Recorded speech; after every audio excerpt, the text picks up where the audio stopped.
Welcome back. You're still watching Nile Cruise. Al-Azhar is the oldest and the biggest institution of the higher learning in the Islamic world, with over 500,000 students and 15,000 staff.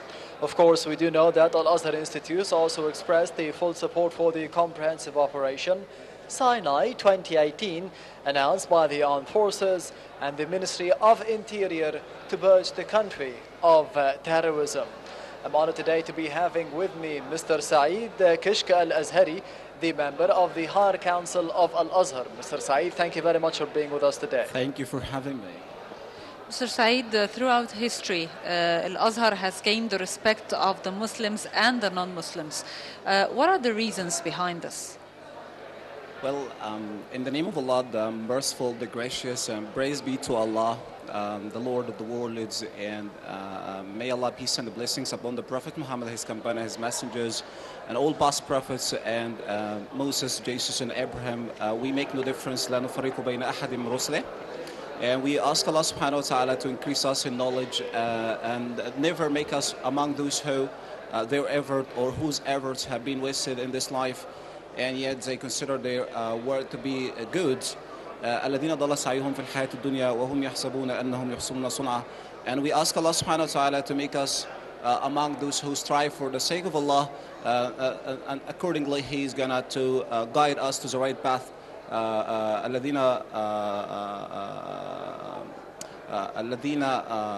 جاهدوا والذين جاهدوا فينا لنهدينهم سبلنا. Your questions, first of all, thank you for having me and welcome at Azhar. Your question is really a very great question. It's asking about the stance and the position of Azhar inside of Egyptian society, regardless they are Muslims or Christianity, and why they are respected Azhar. Of course, Azhar is more than a mosque, or is more than academic university which held more than half students, as you said, or international students or national students. Al-Azhar has been established by Jawhar Sakalli when he was charged to build Al-Qahira, or the Cairo, or to build a new capital for Al-Mu'izz. He built Cairo, and that's why it's named after Qahiratul Mu'izz up to now, which is a Cairo of Al-Mu'izz. After rebuilding the Cairo in 1972, he built a huge mosque and named it Al-Azhar, which is in the honor of Az-Zahra, the daughter of the Prophet, or Fatima Zahra, the daughter of the Prophet Muhammad, peace be upon him. Since that time, and since establishing of Al-Azhar, it has been forward a moderate approach, and to make to safeguard the Egyptian society, whether Muslims or Christians, from the extremists, and to save the social stability among our society in Egyptian society. If your question is why Christians particularly respect Azhar, you know, Azhar is the highest authority of Islam all over the world, so they respect, or the Christian respects Azhar because of its stance for the history. Or we recently, for example, the Grand Imam Shaykh al-Azhar, His Eminence Professor Dr. Ahmed al-Taib, shared with the Pope what's called Bayt al-Aila, or the Egypt family house, to just put an end to sectarian disputes and to just close the link between Christians and Muslims in among society. So generally, Azhar always, since has been established, worked to safeguard the social stability and to promote the moderate, the accurate message of Islam, which has been respected by the whole sectors, or the whole sectors of the Egyptian society, whether they're Muslims or non-Muslims. This is on local, or this is on national level. As for the international level, for example, our Grand Imam recently has been, he always called for international conference. I mean, a year ago, which was the Azhar International Conference for Peace, which attended by the Pope conference, the conference which has been attended by the Pope Francis II. Both of them, the Grand Imam, the highest Sheikh of Muslims, and the Pope, the Francis, the highest level of the Christians, both of them, they are vowed and they are agreed to work and to fight terrorism together, to save the Egyptian society and to safeguard the social stability. So, as a conversion for Azhar, after being establishing about 200 years, to be exact, in 1117 during the era of Salah ad-Din, when the Azhar being converted into Sunnism, and Azhar has been considered as the highest authority of Sunnah and considered to be teaching the accurate and the moderate and the true image of Islam. As of Allah subhanahu wa ta'ala, after that or during the era of Salah ad-Din, as of Allah subhanahu wa ta'ala prepared Azhar to safeguard the religion, the moderate and the true and the accurate religion of Islam.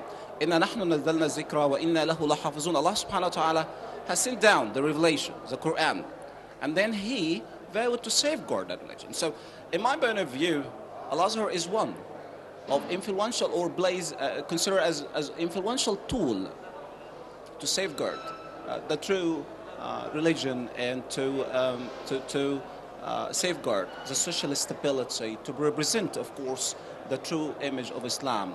And throughout the whole history, Azhar has a firm stance. That's why, or accordingly, consequently, Christians and Muslims, internationally or nationally, they are respecting Al-Azhar Mosque or Al-Azhar University. Yes, on the local level, what about the patriotic stances of Al-Azhar throughout the Egyptian history? Well, it's very good questions.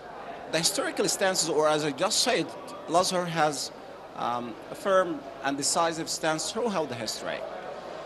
If we just talk about in 1930s, during the ex-president or the former Grand Imam of Sheikh Al-Azhar, Sheikh Al-Maraghi, when during the project of dividing Palestine into Jews and Arab, Al-Maraghi, which is a Grand Imam of Al-Azhar, along with Al-Azhar and Al-Azhar students, they rose up and protested and totally rejected such a decision, which is dividing Palestine into the Arab and Jews. And they called for a meeting and called for a Muslim leader all over the world in 1939 under the supervision of the Council of Senior Scholars, headed by the Grand Imam, the former Grand Imam Al-Maraghi, asks the Muslim religious leaders all over the world to take real actions against that. History tells, history repeats itself.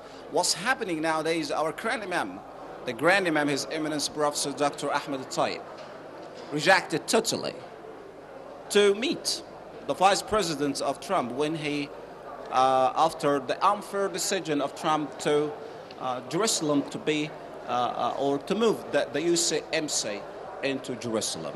So, generally speaking, through history, Azhar has a very firm and decisive stances, whether internationally or nationally. For nationally, of course, or on the national level, Azhar always supporting the army or supporting the government or supporting, because it's very respected or has been respected by the whole Egyptian society to fight with a tourism or tourist group or to present or to establish the society or to protect the whole citizenship or to protect Egyptian society from what so-called tourist groups or from such groups that they are trying to recruit the young people into their battlefields. They are trying to misinterpret the Quran and misinterpret the context or misinterpret the text of the Quran or whatever the holy boxes to justify the killing of innocent people while they are worshipping God.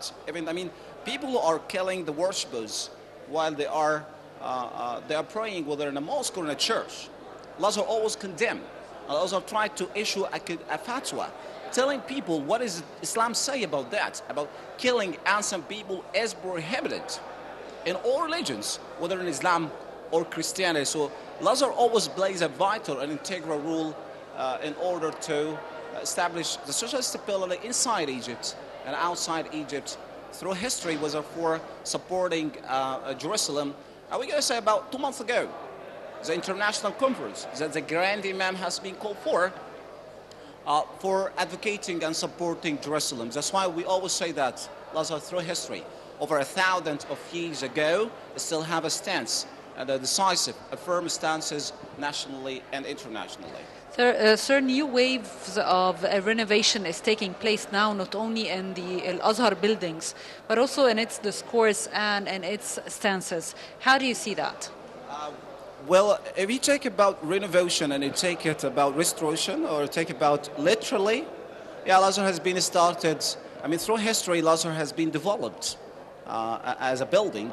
It started as a mosque and then has been affiliated with madrasa or schools during Mamalik, during Salahuddin, until there is a university which we said that comprises of 83 faculties and colleges which teaches all fields of sciences nowadays, and contains about 40,000 overseas international students from all over the world. They are teaching them the accurate and the true moderate Islam. At the same time, they are teaching them science, all science, which is medicines and pharmacies. And so it has been developing through history, whether it's a building.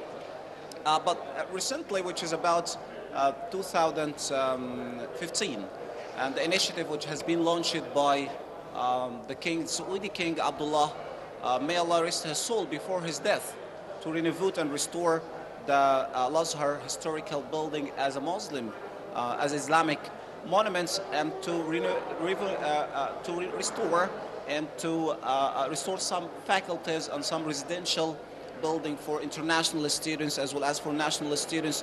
At the same time, the Grand Imam, or under the current of the Grand Imam, they build new entities, very important entities, to improve the main target or the main goal behind such entities, to improve the communication between Al-Azhar and the West. Such entities, one of these which is Al-Azhar Observatory and Electronic Fatwa and Al-Azhar Center for Translation. Al-Azhar Observatory considered to be an eye. All of them are working together to protect, as we said, that international society, as well as Egyptian society, of course, from the tourist group and such, or extremists or sectarianism, as we say. They established the three entities. Al-Azhar Observatory considered to be an eye for Al-Azhar to know what's going around them through social media and through all kind of social media and internet. And then Electronic Fatwa tried to issue a fatwa to tackle such problems. On the other hand, or at the same time, Al-Azhar Center for Translation, they're working to translate any books which been considered or which been chosen by a prominent scholar from Al-Azhar to be translated into 13 languages and to spread the moderate message of Islam. One of these books, a lot of books have been translated, was for Imam al-Ghazali or for Atiyah Sakr. All of such boxes which has been translated in Al-Azhar Center for Translation, it is to tackle the problem which is Al-Azhar Observatory has been observed and the Electronic Fatwa has been issuing fatwa regarding. So all of them are working in one hand together in order to safeguard the international society or international Muslim community, at the same time to safeguard the Egyptian society from the extremist groups and all such group which has been imaged recently. So as for restorations, it has been it's been considered as the widest one since Al-Azhar has been established, and they have been even established. And the Grand Imam said that there is Azhar new channel that's going to be in its way, inshallah. Yes, hopefully we can see that very soon. Mr. Saeed Kishk Al-Azhari, the member of the Higher Council of Al-Azhar, thank you very much for being with us today. Thank you for having me. Thank you for having me. Thank you, sir. And now we are moving to a quick break, so please stay tuned.